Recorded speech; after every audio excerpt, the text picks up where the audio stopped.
Everyone, তারপর চলে আসলাম একটা একটা ভিডিও নিয়ে তোমাদেরকে। দেখো আজকে বানাচ্ছি, কী বানাচ্ছি বলো তো। ডিমটা ভালো করে নিলাম সাদাতে,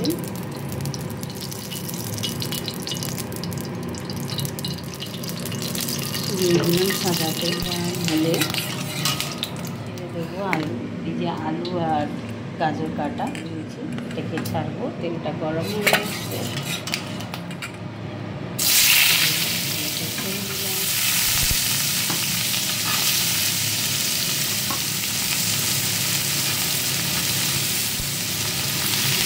দিয়ে দিলাম, দিয়ে ঢাকা দিয়ে দিলাম।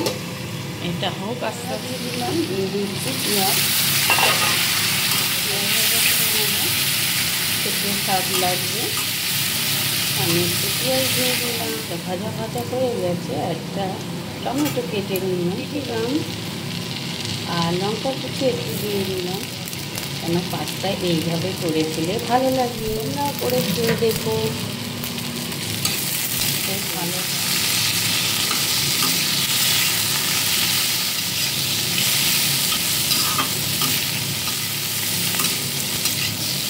ভাজা ভাজা করবো আর একটু বাকি, এটা গলে গেছে, ভাজা ভাজাও হয়ে গেছে। তো ডিম ভাজাটা দিয়ে দিলাম। এবার গোলমরিচের গুঁড়ো দিয়ে এটাকে এখন নাড়বো। গ্যাসটাকে একদম কমিয়ে দিয়েছি।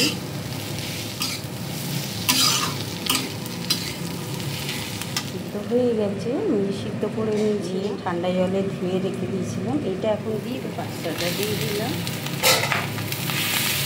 এটাকে এখন নাড়বো, মিষ্টি দিয়ে দেবো। খেতে দারুণ লাগে, দেখো করে। না লুকটা তোমাদেরকে দেখাচ্ছি, ছিল না টমেটো দিইনি, তো টমেটো ছিল তাই টমেটো একটা দিয়ে দিলাম। দেখো ফাইন হয়ে গেছে আমার ঝরঝরে। তো কি সুন্দর হয়েছে পাস্তাটা, ঝরঝরে হয়ে গেছে।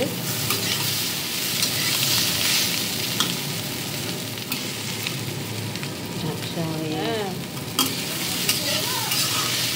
তো দেখো ফ্রেন্ডস, আজকে আমাদের সন্ধ্যার টিফিন হয়ে গেল। আমরা খেতে থাকি, তোমরা ভিডিওটা দেখতে থাকো। লাইক শেয়ার সাবস্ক্রাইব করে দিও, সবাই একটু শেয়ার করে দিও।